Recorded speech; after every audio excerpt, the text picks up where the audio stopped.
عجیب واقعات ہوتے ہیں اس دنیا میں، عجیب واقعات۔ تو اللہ کے رسول صلی اللہ علیہ وسلم کی تشریف آوری سے پہلے کے مسلمان تھے،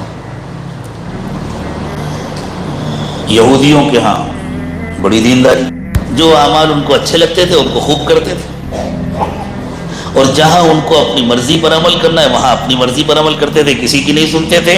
اور اگر ان کی مرضی سے ہٹانا چاہا علماء تو کیا انبیاء نے ہٹانا چاہا تو وہ انبیاء کرام کو اپنا دشمن سمجھ لیتے تھے، اور نہ مانے تو قتل کر دیتے تھے۔ وَيَقْتُلُونَ النَّبِيِّينَ بِغَيْرِ الْحَقِّ، اللہ تعالیٰ نے فرمایا وہ ناحق نبیوں کو قتل کرتے تھے، اسی لیے قتل کرتے تھے کہ جب انبیاء کرام ان کو من مرضی کی زندگی سے روکتے تھے تو نہیں مانتے تھے، مسلمان ہوتے تھے، جانتے تھے کہ اللہ کے نبی ہیں۔ جیسے کسی مسجد کا امام کسی ایسی خرابی کی نشاندہی کر دے جو مسجد کے ذمہ داروں کے اندر پائی جاتی ہے، تو اگر جمعے میں کیا تو قسمت ہے اس کی کہ عصر میں بھی مصلی پر کھڑے ہونے کا موقع مل جائے۔ لیکن ہماری یہودی دینداری کا حال یہ ہے کہ مساجد اور مدارس کے ذمہ داران کا اگر یہ کردار ہے تو علماء کرام کا یہ حال ہے کہ وہ روس اور امریکہ کے صدر کی دھجیاں اڑا دیتے ہیں ممبر پر، ایسا لگتا ہے کہ سامنے ہوتے تو بھاگ جاتے نکل کر کے، اور اپنی مسجد کے صدر کے بارے میں وہ بولنے کی ہمت نہیں ہوتی۔ کیوں؟ انہیں معلوم ہے روس اور امریکہ کا صدر ایکشن لینے نہیں آئے گا، مسجد کے صدر صاحب کو کچھ کہہ دیا تو مشکل ہو جائے گا۔ وہ عوام کی دینداری ہے یا علماء کی دینداری ہے؟ وہ بھی یہودیت ہے، یہ بھی یہودیت ہے۔ اللہ اس یہودیت سے ہم سب کی حفاظت فرمائے۔ خوب یاد رکھیے گا، میں کافر نہیں کہہ رہا کسی کو، میں اس یہودیت کا تذکرہ کر رہا ہوں۔ اللہ میری بھی حفاظت فرمائے، سب کی بھی حفاظت فرمائے، جس کی اطلاع رسول اکرم صلی اللہ علیہ وسلم نے دی۔ حضور اکرم صلی اللہ علیہ وسلم نے ارشاد فرمایا لَتَتَّبِعُنَّ سُنَنَ مَنْ كَانَ قَبْلَكُمْ۔ میں بہت آسان لفظوں میں حضور اکرم صلی اللہ علیہ وسلم کے اس جملے کا مفہوم عرض کروں تو وہ یہ ہے، میں تم کو یقینی اطلاع دے رہا ہوں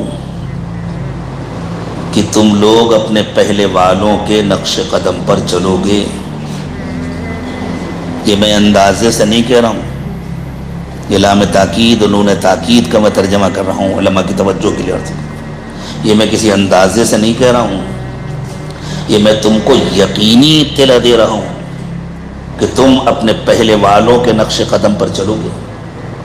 شبرم بشبر وذراعم بذراع، ایک ایک بالش، ایک ایک ہاتھ ناپ ناپ۔ بعض موقعوں پر حضور نے اسی مضمون کو بیان کرتے ہوئے فرمایا حذو النعل بالنعل، جیسے دونوں پیروں کی چپلیں ایک دوسرے کے سائز میں بالکل برابر ہوتی ہیں، بالکل ایسی ہی تمہارے اور ان کے درمیان عملی مشابہت پیدا ہو۔ جو جو انہوں نے کیا ہے وہ سب تم کرو گے، اور جو جو سزائیں ان کو ملی ہیں وہ سزائیں تم کو ملیں گی۔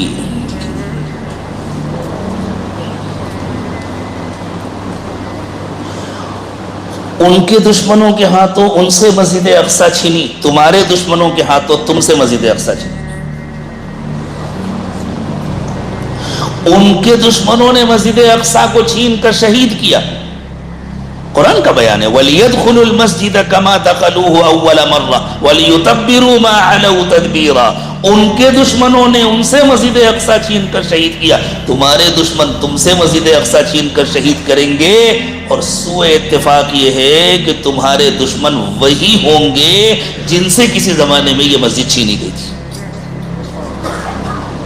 یہ ہو کر رہے گا، مکمل تباہ کیا تھا، تمہیں تو مکمل تباہ نہیں کریں گے۔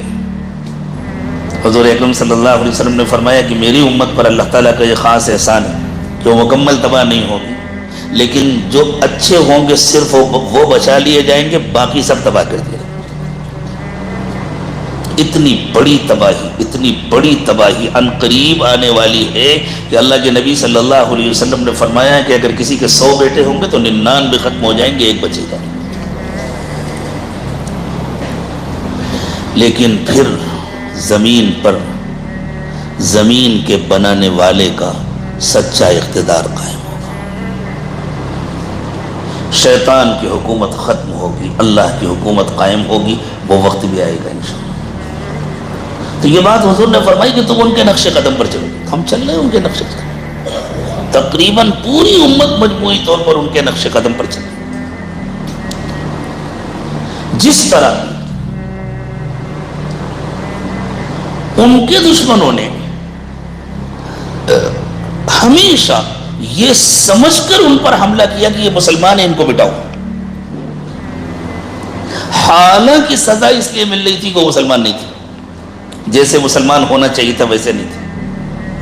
ہمارے دشمن بھی پوری دنیا میں ہم سے اسی لیے نفرت کرتے ہیں کہ یہ مسلمان ہیں، ان کو مٹاؤ، حالانکہ سزا اس لیے مل رہی ہے کہ ہم ڈھنگ کے مسلمان نہیں ہیں. انہوں نے ہمارے طریقے کو اسلام سمجھا، اور جو ہماری زندگی ہے وہ تو یقیناً قابل نفرت ہے. اگر کسی نے اسی کو اسلام سمجھا تو وہ اسلام سے جتنی نفرت کرے اس کا حق ہے. ہمارا جھوٹ، ہمارا فریب، ہماری دھوکے بازی، ہماری منافقت، ہماری چاپلوسی، ہماری من مانی، ہماری نفس پرستی، اگر اسی کا نام اسلام ہے تو ایسے اسلام پر 1000 مرتبہ لعنت. ایسے اسلام سے تو جتنی نفرت کی جائے کم. دنیا یہی سمجھ رہی ہے کہ یہ جو ان مسلمانوں کی زندگی یہ اسلام ہے. یہی یہودیوں کو دیکھ کر کے اس زمانے کی دنیا سمجھتی تھی جو ان کی زندگی ہے یہ اسلام ہے، یہ انبیاء کرام کی تعلیم ہے. وہ نفرت کرتے تھے، اور اللہ تعالیٰ فرماتے ہیں کہ ہم نے ان کو مسلط کیا تھا کہ تم نفرت کرو، ان کو سزا دو. حضور اکرم صلی اللہ علیہ وسلم کی تشریف آوری کے بعد یہودیوں کے لیے 2 راستے تھے. ایک راستہ یہ تھا کہ وہ حق کو قبول کر لیں، اپنے گناہوں سے سچی پکی توبہ کر لیں، اللہ کے رسول صلی اللہ علیہ وسلم کے دست حق پرست پر بیعت کر لیں،